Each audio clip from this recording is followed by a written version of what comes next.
प्रधानी का चुनाव आ गई बा और अपन अपन अच्छाई और बुराई लेके मैदान में सब आ गए हो। और वही में हमरे रवि भाई भी हमें ये लिए यह क्षेत्र के जनता देवारा जदीद के जनता एक बार फिर से रवि यादव के चुन लेके मूड बनावत बा। कहत का बा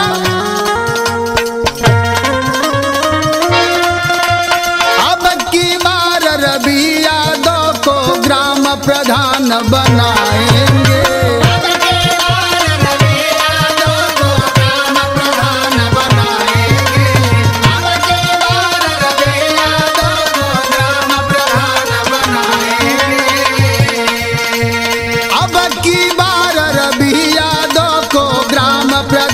बनाएंगे स्वच्छ छवि अपनाएंगे, विकसित गांव बनाएंगे।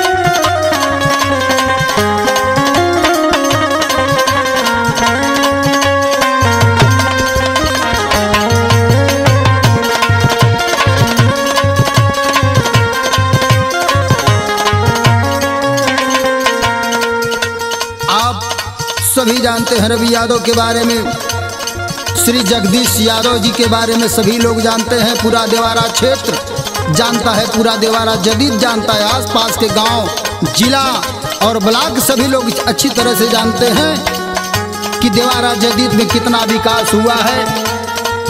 चाहे वो आपके गांव में हाट बाजार हो, खेल का मैदान हो और घर घर बिजली पहुंचाने का काम हो, आपने बाखूबी किया है। देखा है आपने कि एक मिनी बाजार बन रही है, छोटी बाजार आपके देवारा जदीद नेता नगरी बाजार में बन रही है, निर्माण हो रहा है। और जिस दिन इस बाजार का निर्माण हो जाएगा उस दिन जो चीज आपको महाराजगंज जा मिलती है, आजमगढ़ जाके मिलती है, आसपास के बड़ी बाजारों में जाना पड़ता है, वो जिस दिन यह बाजार बन करके तैयार हो गया तो आपको यह सामान उचित रेट में आपके देवारा जदीद नेता नगरी में मिलेगा भैया। इसीलिए मेरा कहना है गांव का विकास होई, सबके आवाज सोई, रही ना अंधेरा कहीं बिजली प्रकाश सोई। ठीक है, एक एक मतदान करा के भारी जीत दिलाएंगे।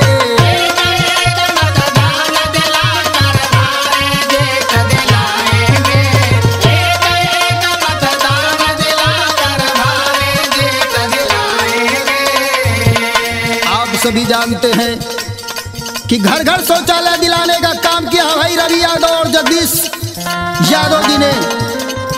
चाहे वो खड़ंजा हो, चाहे वो नाली हो, चाहे वो चक्रोट हो और चाहे ये शौचालय हो, कोई भी घर बचा नहीं है। इसलिए मेरा कहना है एक एक मतदान करा के भारी जीत दिलाएंगे।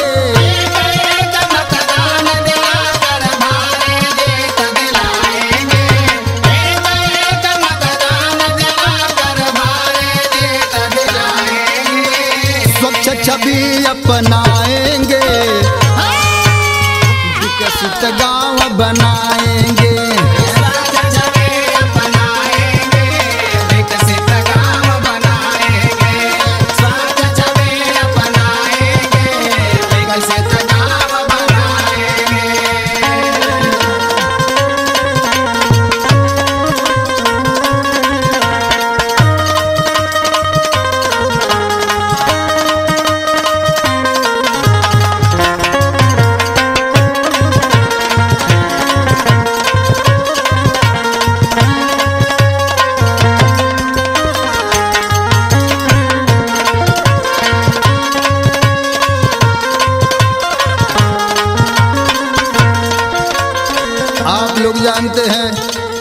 बहुत से लोग इस देवारा जदीद में चुनाव मैदान में हैं, अपने आप को गरीबों के मसीहा, दलितों के मसीहा और तमाम बातें कह रहे हैं। ए भैया सभे जानत हुआ के कितना बड़ा मसीहा हो, के कितना बड़ा शुभ चिंतक हो, बहुत दूर के केहू ना हो। ये लिए हमार कहना हो कि तनी भैया बच बचा के सोच समझ के केहू के बहकौले गलत फैसला मत ले लिया, न तो 5 साल पछताए को होई। यही लिए कहिला कि रवि भैया, रवि यादव के कैसन हुआ, करमठ जुझारू हमें सेवा पर उतारू हमें, करमठ जुझारू हमें सेवा पर उतारू हमें, देख देख केतना कर चटक तारू हम, ठीक है, देख देख केतना कर चटक तारू हम। ममता मान में, गांव सम्मान में, झुके नहीं जाने न शान स्वाभिमान में, ठीक है।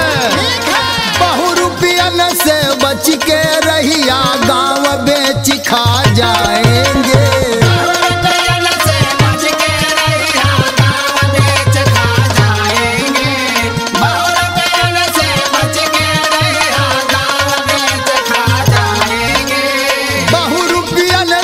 बच के रहिया, गाँव बेच खा जाएंगे।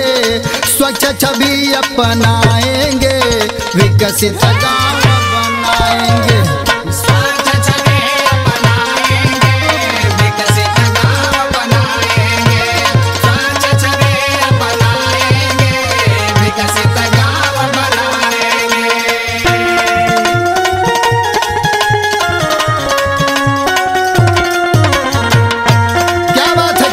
शेर हो भैया,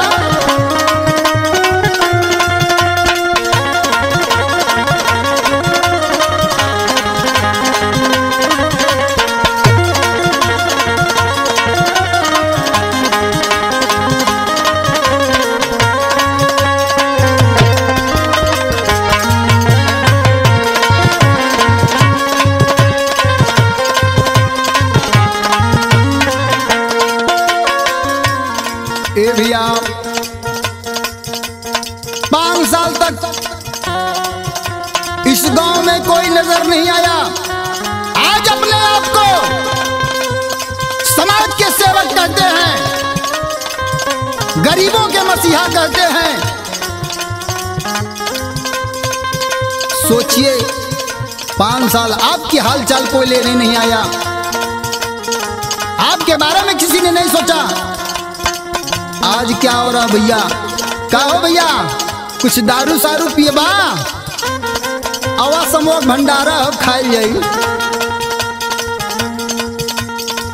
चाहे के दुकाने पे पहुंच जा, तुम देख ले तो कह रहे फलाने भैया आवा है, आवा तरी चाय वो पिला, तनी जाओ भैया के पकौड़िया दा, घटिया दा, समोसवा दा। ए भैया एक पहले का फलाने भैया के ना देखत रहा का, कि कबो नजरिया ना आई कि फलाने भैया ये हुआ। आज चुनाव आ गए तो खिया पिया के वोट लेवल चाहत हवा। अरे भैया वोट वही के दा, वोट वही के दा जे बराबर आपसे मिलल हो, मिलत जुलत हो, हमेशा सम्मान देले हो। ये लिए वोट वही के दा। और सबका छवि आप लोगों के सामने बा, केहू को कोनो चीज छुपल ना है। ये लिए हमार कहना हो, सबका विचारी है, बाटे ईमानदारी है, गांव उत्थान खातिर बाटे वफादारी है, ठीक है। रवि के वोट दे के विजयी बनावल जाई, अब की प्रधानी के सेहरा सजावल जाई, ठीक है। कदम कदम से कदम मिला के सबको न्याय दिलाएंगे।